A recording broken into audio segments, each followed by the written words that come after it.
an offseason ahead. They want to be a playoff team. They want to get back into that position, but there's a lot of different ways this season can go. They could be a top 6 seed. They could be a team on the outskirts of the play-in tournament type thing. There's a lot of variance, I think, for the Raptors this season, but there's a lot of things they have to try and nail in the offseason with not a lot of financial capabilities to do so. And in knowing that, in a complicated spot, it's a big offseason for Masai Ujiri, but a big offseason in a couple of ways. First of all, Masai Ujiri is heading into what has been reported by Sportsnet as the final year of his contract, and there are teams that are looking maybe to bring him in. The Atlanta Hawks are looking for a little bit of an overhaul. They've just let go of former Raptor, actually, Landry Fields as GM, and have apparently expressed interest in getting on with Masai Ujiri. So Masai in the past has been courted pretty aggressively by some teams. New York Knicks made a decently aggressive push to try and get Masai Ujiri a few years ago. The very infamous Adrian Wojnarowski tweet from like 5 minutes after the Raptors won the championship in 2019. Adrian Wojnarowski was putting out reports that the Washington Wizards were looking to get Masai Ujiri. Like, can we like celebrate our championship for 5 minutes, Woj? But anyways, teams have been enamored with Masai Ujiri in the past, so it's no surprise that a team that has a vacancy in an executive role is looking at somebody like Masai Ujiri, especially Masai Ujiri heading into the final year of his contract. And on top of just a cloud of 1 year remaining on your contract, you know, Rodgers has taken a much larger role with the Raptors ownership in the last year or two. And Ed Rodgers, the leader of that, was very adamant against bringing Masai Ujiri back when his contract expired previously. Like, this is probably like the height of Masai Ujiri's hype and team building. He did not want to bring him back. Believes some of it was felt as though a bit of it was lucky, and also felt like a lot of people could have done what Masai Ujiri did for the Raptors. Hard disagree, was very upset by those comments, but as much as Masai Ujiri has commented on the relationship not being a problem there, this is an ownership group that has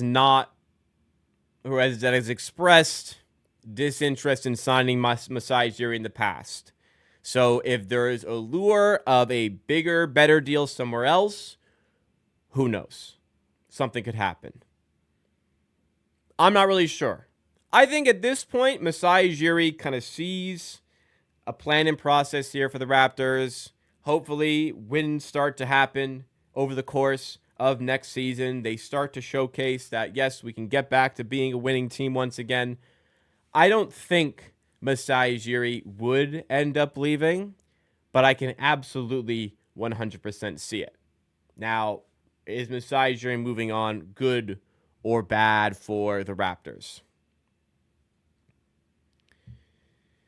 I think, and I've been asked this, my thoughts in the front office, I think that this front office dug themselves a massive hole.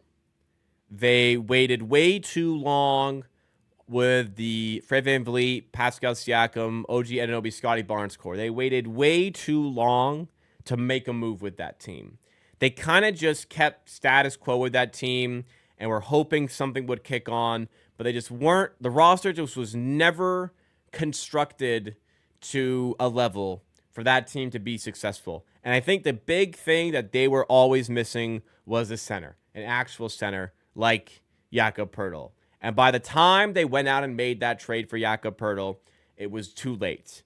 Kind of the writing was on the wall of that team. They were already way behind the playoff pack, had to settle for a 9 seed, play-in tournament, lose in the first round.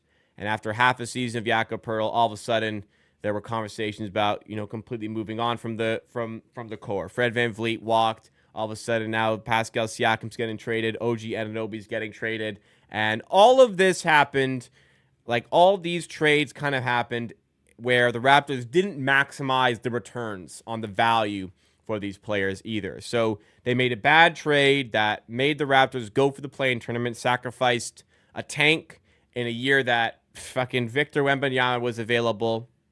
So it sacrificed that draft pick a little bit.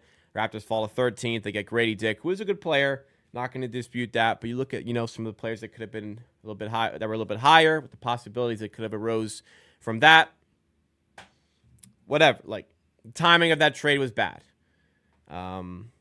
Just didn't make sense. It's great to have Jakob Pearl on the team. I'm a massive fan. The timing just didn't make sense. If that trade happens like a year sooner, maybe things work out differently for that group. Who knows? But dug themselves a big hole with that trade, and even like years like trading a first for Thaddeus Young previously, giving Thad too big of a contract, giving Chris Boucher too big of a contract. You could say a lot of things that dug themselves a hole. Then since then, they started to work back a little bit. The OG trade, did they maximize the value? Maybe not, but still a pretty good return. RJ Barrett, 31st overall pick, Emmanuel Quickley, like pretty solid return there. The Pascal Siakam trade wasn't great, but then they turned the stuff they got for Siakam into Brandon Ingram and Ochai Agbaji, and the pick that became Jacoby Walter. So, did a pretty good job of digging themselves out of that mess a little bit. So we're still in the process of kind of working back into things with this front office group. And I think that they've got some ideas of where to take this team. So I think you got to let them see it out a little bit. And I'd want to see Masai Ujiri continue to do that, because what the front office does have, it has continuous hits in the draft. We have control of all of our draft capital. Masai Ujiri has a great track record from the draft. He's a great track record in making trades up until maybe recently. So I'd like to see this front office group kind of see out this. I hate to use the word process because it's been tainted, but for lack of a better term, this process and this team building that they are creating. But a lot of it hinges on next season. If things go really poorly next season, then there will be a conversation about Masai Ujiri's future. The Raptors can't add on to the team in the offseason at all. They're kind of constricted by the cap, but there will maybe be a desire from ownership for a change. So I'm not sure. And if there is those rumblings, what does this look like for Masai? If those rumblings happened in the summer, what does it mean for this vacancy with the Atlanta Hawks? I don't know. Ultimately, to finish it off, I think Masai Ujiri is happy with the Raptors and wants to continue working here. And the only thing that could lure him away is like a S-tier job, like a top-tier, top-of-the-line sort of role. And I really don't believe that the Atlanta Hawks are offering that here. Tough to be disrespectful to them, but I think it's like a top-tier role that he is going to be, like he would be searching for. And I think he'd be patient in finding that. I don't think Atlanta the team to do that. So as far as this offseason, I don't see him being lured away. But in the offseason, when that contract's up, I don't know. I won't say it won't happen for sure.